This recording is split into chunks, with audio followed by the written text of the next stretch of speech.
İsmail qardaşım, çox sağ ol. Mənə qarpız göndərir kətdən. Sırf öz əkdiyimiz, yəni bostanımızın qarpızıdır. Ağcabədin təzə kəskəndir. Allah sağ olsun. Budur. Buna da bu küvrət çox olur. Qıpqırmızıdır, mən bilirəm bal kimi də bu qarpız. Mən inanıram ki, bu qırmızı qarpızdır. Çünki bunu sırf kardeşim İsmail yetiştiribdi. Allah ona dəyməsin. Bir də qarpız çox ucuz oldu ha.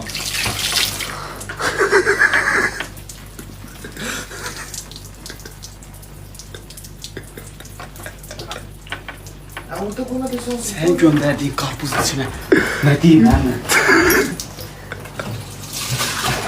Bu ne de göndərmisən?